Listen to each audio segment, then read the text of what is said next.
Bismillahirrahmanirrahim. Assalamualaikum warahmatullahi wabarakatuh. Perkenalkan, nama saya Arini Mayasruni dengan NIM 1801313.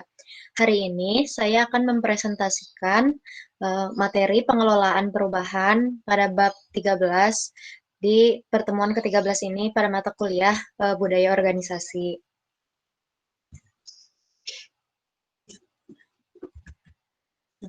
Adapun pokok pembahasan pada pertemuan kali ini ada 8. Yang pertama, pengertian perubahan. Yang kedua, sumber-sumber perubahan. Yang ketiga, jenis perubahan. Yang keempat, sikap dalam menghadapi perubahan. Yang kelima, ciri-ciri sikap menghadapi perubahan. Yang keenam, kendala dan hambatan dalam melakukan perubahan. Yang ketujuh, tindakan mengatasi penolakan perubahan pada individu. Dan yang terakhir, memimpin perubahan. Nah, sebelum masuk ke pokok pembahasan, kita mengenal dulu apa itu reengineering. Reengineering adalah perubahan radikal terhadap sistem dan proses yang digunakan oleh organisasi untuk menghasilkan produk dan jasa di dalam pasar global. Jika pesaing melakukan reengineering, maka ia menempatkan dirinya pada posisi kompetitif. Nah, tapi tidak semua pesaing itu mampu untuk melakukan reengineering karena melakukan perubahan radikal itu penyebab pentingnya adalah ketidakmampuan orang di dalam mengelola perubahan. Jika orang memiliki kompetensi yang memadai di dalam mengelola perusahaan, maka perubahan merupakan suatu perjalanan yang dapat dinikmatinya sehingga dengan ringan hati melakukan perubahan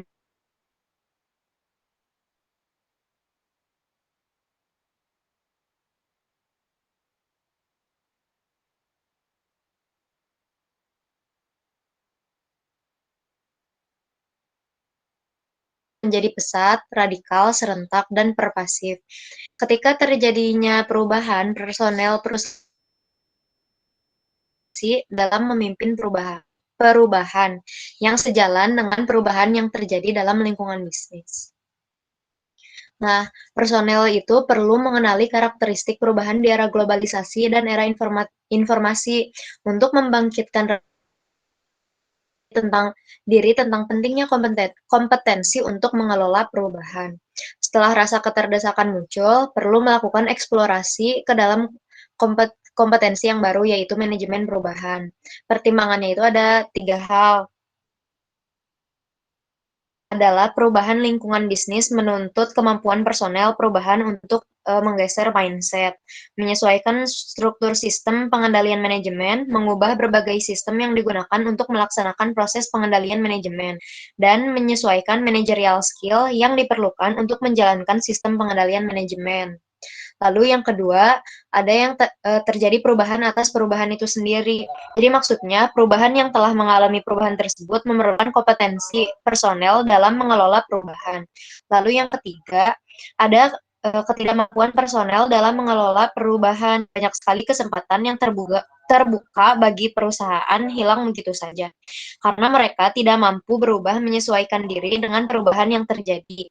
Jadi tujuannya itu untuk membangkitkan kesadaran personel perusahaan tentang mereka memiliki kompetensi dalam pengelolaan perubahan agar mereka mampu membawa organisasi mereka mengarungi lingkungan bisnis yang turbulen.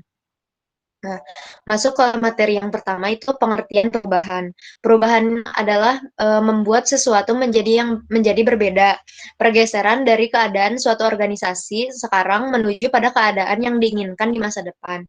Perubahan dapat terjadi pada struktur organisasi, proses mekanisme kerja, sumber daya manusia, dan budaya. Lalu, menurut Wibowo pada tahun 2006, ia untuk mengimplementasikan perubahan ada 3 aspek yang perlu dipertimbangkan. Yang pertama itu, bagaimana kita mengetahui adanya sesuatu yang salah pada keadaan sekarang ini. Yang kedua, aspek apa dari keadaan sekarang ini yang tidak dapat tetap sama. Dan aspek yang ketiga itu, seberapa serius masalahnya. Nah, biasanya manajemen sudah tahu apa yang salah dalam organisasinya. Misalnya, terjadi peningkatan keluhan konsumen atas pelayanan yang buruk. Teknologi yang dimiliki mungkin bekerja sangat lambat dan ketinggalan zaman, atau pesaing telah menawarkan produk baru ke pasar dan organisasi belum mengirimkan versi baru dari produksi. Nah, kemudian, menurut Fulan, ia berpendapat, terdapat 5 hal yang perlu diperhatikan dalam proses perubahan. Yang pertama itu, adanya perubahan itu bersifat cepat dan nonlinear sehingga dapat menimbulkan suasana yang berantakan. Tetapi perubahan juga menawarkan potensi besar untuk terobosan kreatif. Paradoks yang timbul adalah bahwa transformasi tidak mungkin terjadi tanpa adanya kekacauan. Lalu yang kedua, kebanyakan perubahan dalam setiap sistem terjadi sebagai respons terhadap kekacauan dalam sistem lingkungan internal dan eksternal. Apabila respon terhadap gangguan dilakukan segera dan bersifat reflektif, seringkali tidak dapat dikelola dan masalah lain justru dapat timbul sebagai akibatnya. Lalu yang ketiga, ada faktor rasional dalam organisasi, termasuk strategi dan operasi tidak terintegrasi dengan baik, adanya perdebatan individual, cara cara pendekatan, dan masalah. Persahabatan dan perseteruan yang terjadi memengaruhi fungsi subsistem dan faktor politik seperti kekuasaan dan kewenangan perlindungan dan kompetisi atas sumber daya. Yang keempat, stakeholder utama dan budaya organisasi menjadi pertimbangan pertama untuk perubahan organisasional. Perubahan organisasional perlu memperhitungkan kepentingan dan kemungkinan respons stakeholder, serta memerhatikan budaya yang sudah ada dalam organisasi. Yang terakhir, perubahan itu tidak dapat dikontrol, tetapi dapat dipahami dan mungkin memberi petunjuk. Nah, lalu yang kedua ada sumber-sumber perubahan. Dalam setiap perubahan di organisasi dapat berasal dari faktor eksternal dan internal. Jadi sumbernya itu yang pertama ada dari luar organisasi. Dari luar organisasi ini bisa karena kondisi ekonomi nasional, nilai-nilai produk, perubahan kondisi pasar, teknologi baru, peraturan baru, standar dan kualitas baru. Lalu yang kedua ada dari dalam organisasi. Itu bisa karena visi, misi, dan filosofis yang baru, strategi baru, redefinisi core bisnis, restrukturisasi dan re-engineering organisasi, kondisi sumber daya manusia, dan perubahan budaya organisasi. Berbagai hal tersebut dapat menjadi sumber dari suatu perubahan. Dalam hal ini, baik perubahan yang bersumber dari luar maupun dari dalam akan melalui suatu proses atau langkah-langkah serta prinsip yang perlu dilakukan untuk mengolahnya. Nah, lanjut ke jenis perubahan. Menurut Galvin, ia menyatakan bahwa ada 3 jenis-jenis dari perubahan itu. Yang pertama itu, jenis perubahan rutin. Jenis perubahan rutin ini, perubahan yang sudah direncanakan oleh, eee, pimpinan perusahaan. Jadi, perubahan yang terjadi ini adalah reguler dan sistematis yang pada umumnya dilakukan secara periodik dan dapat diantisipasi oleh para pegawai. Perubahan jenis ini disebut juga sebagai perubahan yang terkontrol, karena sudah direncanakan oleh para pimpinan. Lalu yang kedua adanya jenis perubahan pengembangan. Jadi jenis ini bertujuan untuk memberikan nilai lebih dari apa yang biasanya dilakukan oleh organisasi. Perubahan ini pada umumnya membuat koreksi terhadap kebijakan dan prosedur yang telah dibuat sebelumnya. Lalu yang ketiga ada perubahan inovasi. Perubahan jenis ini tuh menuntut pegawai untuk berpikir kembali tentang bagaimana mereka berperilaku dan mengubah pola kerja jangka panjang. Perubahan jenis ini biasanya didesain untuk menuju kebutuhan masa depan organisasi dan mengantisipasi potensi masalah. Dengan kondisi ini, pekerja mungkin tidak memahami tujuan manajemen dan biasanya menolak untuk menerima perubahan itu. Masuk ke dalam sikap dalam menghadapi perubahan.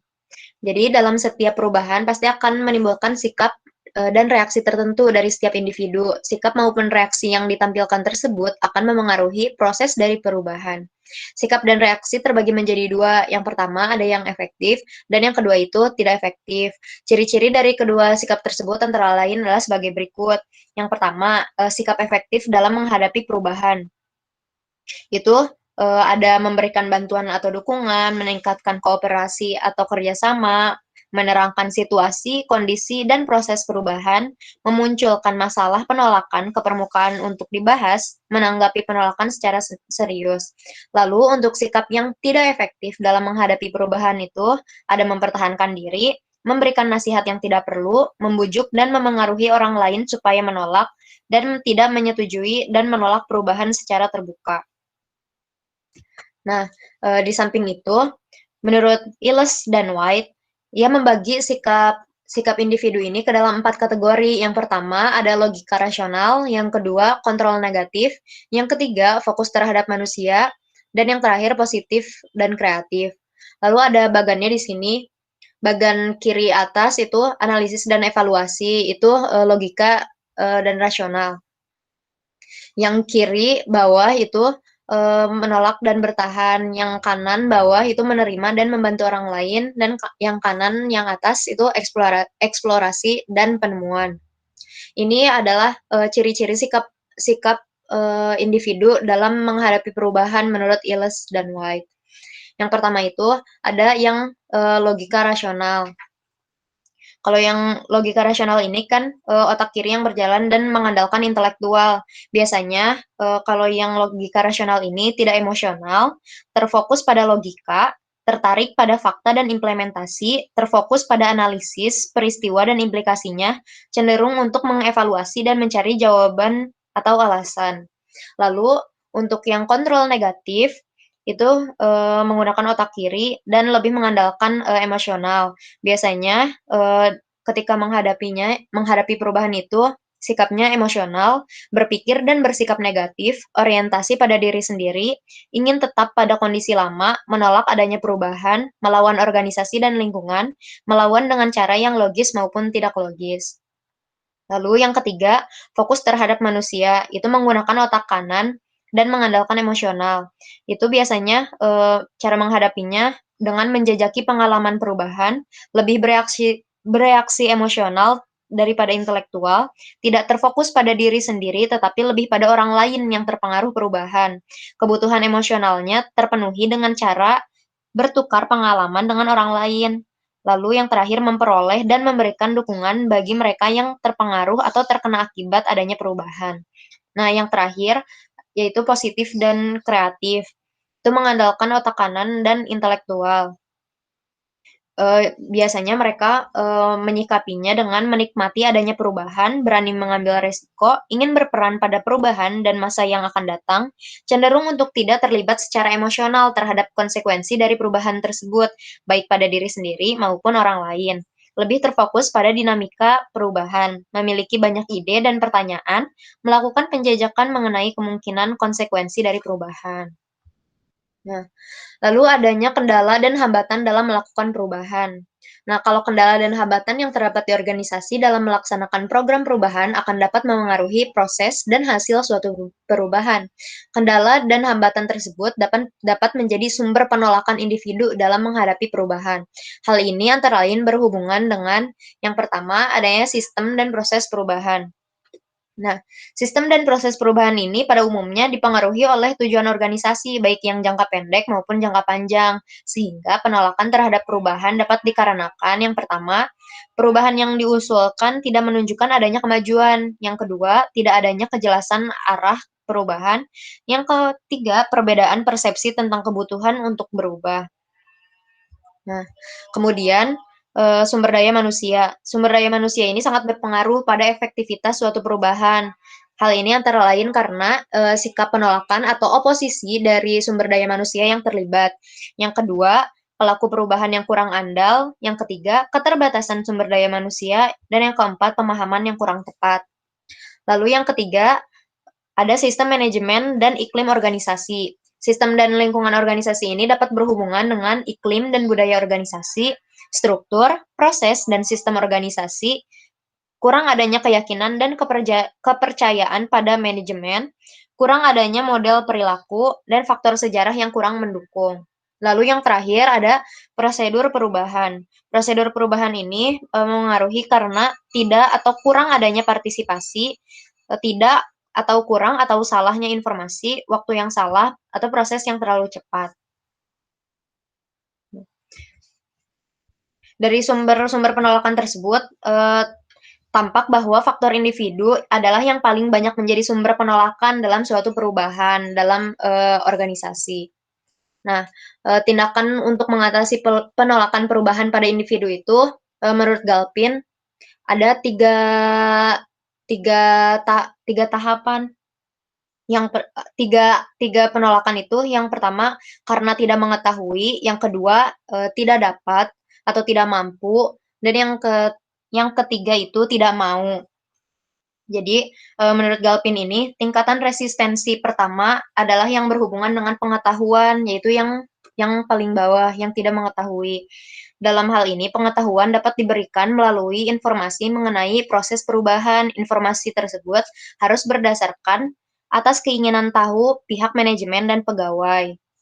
Nah, untuk apa, di piramida yang paling bawah itu, kita tidak mengetahui bagaimana sih cara, mengatasinya itu.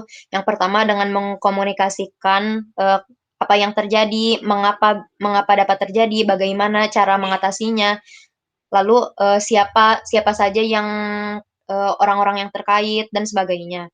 Lalu di piramida yang di tengah, itu dengan mengkomunikasikan apa, mengapa, bagaimana, bila mana, siapa, dan bagaimana.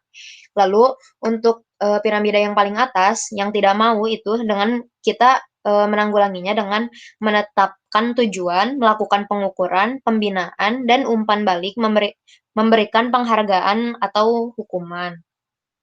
Nah, lalu ada, mempersiapkan individu untuk menghadapi perubahan. Salah satu yang menjadi dasar dari adanya perubahan perilaku adalah memunculkan kesadaran akan pentingnya suatu perubahan.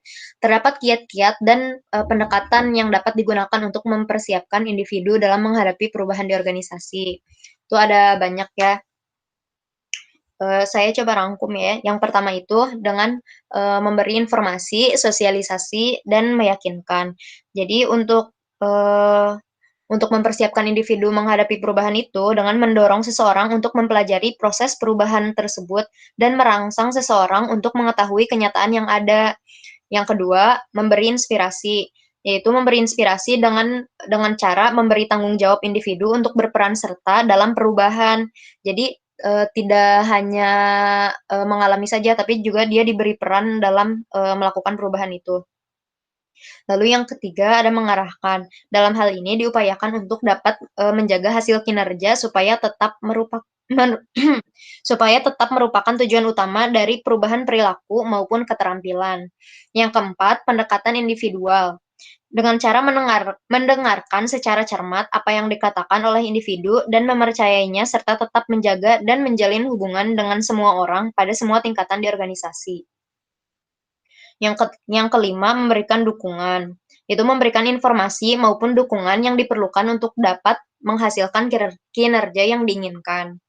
Yang keenam, mempersiapkan dan mengembangkan kompetensi individu, yaitu dengan cara memberikan berbagai pelatihan dan kursus untuk meningkatkan kemampuan, keterampilan, dan kompetensi individu. Yang ketujuh, meningkatkan kreativitas dan inovasi, yaitu dengan cara, improvisasi. Hal ini antara lain merupakan cara terbaik untuk menghasilkan kinerja yang efektif dalam menghadapi perubahan. Yang kedelapan, membiarkan individu untuk memilih sikap, yaitu, bisa dilakukan dengan cara menerima kebutuhan dan hak seseorang untuk menolak perubahan, serta memberikan waktu dan kebebasan bagi seseorang untuk menentukan sikapnya. Yang kesembilan, adanya negosiasi. Dilakukan dengan cara memberikan pemahaman terhadap biaya maupun keuntungan yang akan terjadi dan memberikan penekanan pada aspek keuntungan.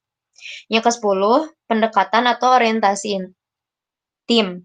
Hal ini antara lain dapat dilakukan dengan cara menggunakan pendekatan kinerja tim dan membangun dukungan dalam kelompok. Yang ke-11, memberi contoh dan hasil yang konkret, yaitu membuat penerimaan secara nyata melalui contoh yang konkret. Yang ke-12, mengembangkan desain dan iklim organisasi yang kondusif, yaitu dengan cara meyakinkan bahwa setiap orang selalu mengetahui kinerjanya masing-masing yang dihubungkan dengan hasil pada keseluruhan organisasi. Yang terakhir, melakukan pemaksaan, yaitu dengan menjelaskan pada mereka bahwa masih menolak atau menentang bahwa mereka harus mengikutinya. Pendekatan ini diharapkan dilakukan bila pendekatan lainnya sudah tidak berhasil, sehingga merupakan alternatif yang paling terakhir. Nah, ketika sudah melakukan pendekatan, adanya eh, adanya eh, pim- adanya seseorang yang harus memimpin perubahan itu. Nah, proses untuk memimpin perubahan dalam organisasi tersebut ada 8 tahap, yang masing-masing berhubungan dengan salah satu kesalahan mendasar yang menghambat usaha-usaha dalam transformasi. Langkah-langkah tersebut yang pertama, menetapkan makna urgensi, yang kedua, menciptakan koalisi pengarah, yang ketiga, mengembangkan visi dan strategi, yang keempat, mengkomunikasikan visi perubahan, yang kelima, memberdayakan banyak orang untuk melakukan tindakan, yang keenam, menghasilkan keuntungan jangka pendek. Yang ketujuh, mengonsolidasi pencapaian-pencapaian dan menghasilkan lebih banyak perubahan. Dan yang terakhir, melembagakan pendekatan-pendekatan baru dalam kultur perusahaan. Nah, sekian yang dapat saya sampaikan. Kurang lebihnya mohon maaf. Wassalamualaikum warahmatullahi wabarakatuh.